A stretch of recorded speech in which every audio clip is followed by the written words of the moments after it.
here's the thing. We are giving so much of ourselves so freely because we thought that this is the way it is. But guess what? I'm here to tell you it's not the only way. We've gotten so used to and so conditioned to dismiss ourselves. It's to the point now, I feel like this year especially, most of us are awakening to how much energy we leak. There's so many energy leakages. And so that's what this video is about today, is seeing what possible energy leakages that you can reclaim back to you so that you can completely feel liberated and free and actually thrive in your life. Give yourself that space to feel alive. So number one, the biggest one that you could see is how you spend your time. For instance, for me, this is, I just got this, okay? And it's changed my life. And it's only been not even 7 days yet. 6 days. I'm seeing so much of my energy is just coming back to me. These fragments and pieces of myself are just coming back to me. And this is what I'm talking about. I broke up with Instagram this week on Monday. Today is Friday. I don't know about you guys, but Instagram just does not feel safe for my soul. It doesn't feel safe. It gives me like the biggest ick. And it's like, it just felt so good to not say yes anymore. The other energy leakage that you might be having are relationships that you keep just because you guys have history together, but you're not growing together. The relationships that take effort from you, you're always the one initiating. You're always the one making plans. You're always the one making things happen. And what if you stopped? Would that person do it? Is it reciprocal? Do they even care? Or are they just hanging out with you out of convenience? That was a brutal truth for me too. That's something that I saw this past year as well, is realizing some of the relationships I have is just out of convenience. And that's not the kind of life I want. I want a high quality life. I want high quality relationships. I don't want people who I just am around to just be lurking and just giving me the low minimum effort in our relationship. No. I'm also not allowing or not entertaining memes, throwing memes, brain rot at each other. No, we're not brain rotting anymore. We don't need to do that because guess what? We got shit to do.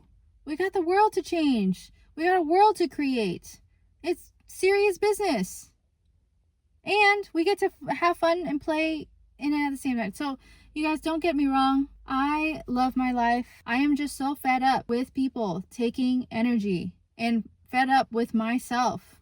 I'm dealing with the repercussions of me giving my energy away freely, so freely. And it's not coming from a lack mentality. It's actually coming from an abundant mentality. But it's also coming from knowing that I'm more valuable now. Not only knowing, but honoring the value that I bring simply because I'm present. Just watch what rooms you're walking into. I'm not saying this as like I'm high and mighty. It's not that. It's some people can only meet you where they've met themselves, and that's cool and dandy. Everyone has their own journey, but at the same time, don't be wasting time trying to fix or change people because that's not your job. Something that I realized too is that I tried so hard because I care so much for people that I want to do things for them, that I enable them to doing things for themselves. That's not what a leader does. I had to face that fact. That's not what a leader does. That's not what a true leader does. A leader leads by example. So while I have spent time trying to prove to people that I care about them rather than actually caring for myself, loving myself, instead I have been abandoning myself so that I can show and prove people that they matter, that they mean the world to me. And then at the end, nothing comes out of it because they still choose to be who they are, and that is their right. So I can get mad all I want, but that is the lesson that I am sharing with you so that you don't have to have that lesson for yourself.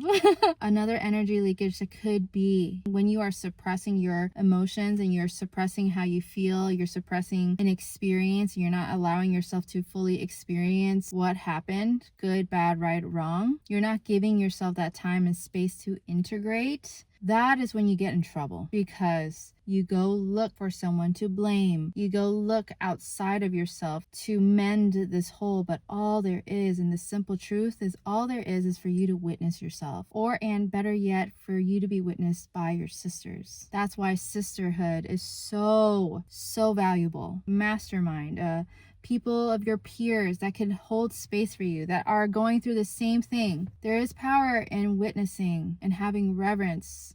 But when we dim and diminish and put away our emotions and feelings and our thoughts and we don't integrate them, that gives an energy leakage because then We get stuck in the whirlwind of trying to find something to distract ourselves from integrating. But let me tell you, integration is your biggest ally. Because with integration, you're getting more of yourself. That is the testament to how much of a capacity that you have for a large life. We are creators. We are meant to create. And if you are on this channel, that means that you know that you can do more for yourself. You just forget. And that's why I'm here. That's another energy leakage. And here's an example of that. My dad and I don't have a really great relationship. There's something that irked me, and all week he tried to talk to me or something like that, and I didn't deal with it. I just kept putting it behind. I kept putting it away. I kept putting it wherever. Then I was so fed up. I had to deal with my rage. I had to choose to deal with it, and I actively choose to deal with my rage. I was folding laundry, putting rage music on, and I started punching the bed. I was witnessing my rage, and as I was witnessing my rage, I also was feeling and hearing the voice, the phrase that said, "You never seen me. Why are you seeing me now?" You know, like whatever that emotion and story that was carrying, it needed to be integrated. And as soon as I wailed and cried and raged and literally just moved that energy out, the emotion, I felt the emotion, I witnessed myself, I witnessed my younger self going through all of the pain that I went through with my dad. That's what happened.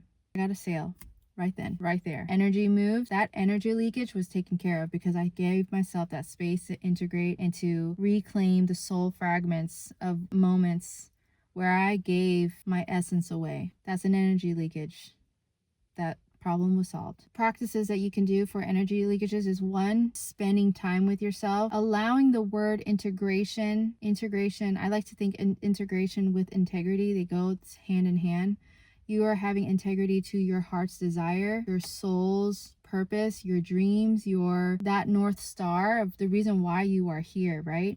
Knowing that you are already safe, whole, and complete in this moment, and actually looking at where you can empower yourself and the reason and why you feel so tired and drained or lazy is because you're not being in integrity to the vessel that you are. We have an emotional body, but if we just keep avoiding it and just like keep putting it in different spaces and directing it in other places rather than taking it in and integrating within ourselves, you are just going to be feeling like a big chaos when we do this work, and this work will always keep showing up, right? This is like a mountain with no top. When we do the work though, things start to align. You start to align with your truth. You start to align with your essence. All of it. It's reclaiming, remembering, bringing back the pieces that were you, that you left in some memory of somewhere, bringing it back. That awareness is within you. It's for you. And you have the right to reclaim all those pieces. And so, actionable steps that you can do moving forward. Journaling every day. Actually, you know those moments where you like get up in the middle of the night and you don't know why you're up in the middle of the night? Please journal. There's something speaking to you because you are still enough and the world is quiet enough that you can look at things. Have the courage to look at them. You can. And if you can't, this is what this channel is for. Come back here. There might be a video for you later. Leave a question in the comments, okay? Another thing that you can do, really start putting time into finding a sacred sisterhood. Women that you trust and you can hold space for, and they can hold space for you and witness you with no judgment, just all reverence. They're out there. I promise you, they're out there. Self-awareness, journaling, giving yourself space, sacred sisterhood. Start building that inner circle. And then 3, move your body on a regular basis. Do some stretching, mobility, strength training, dance, sing. Utilize this vessel, all your cells, okay? Because that's where the memory is stored. You are the energy. There's so many, I don't even want to get into it, but just trust me on this one. Move your body. I'll just give you those 3 for now. Don't want to give you too much. Thank you so much for watching this video. Leave a comment down below if it helped you or not, or if you have any other questions or want to have a discussion, we can discuss it. Feel like this is really needed out there because I wish someone else made a video like this so that I can stop wasting so much time, so much anguish, so that I don't have to deal with all of this resentment. But anyway, see you guys next time. Bye.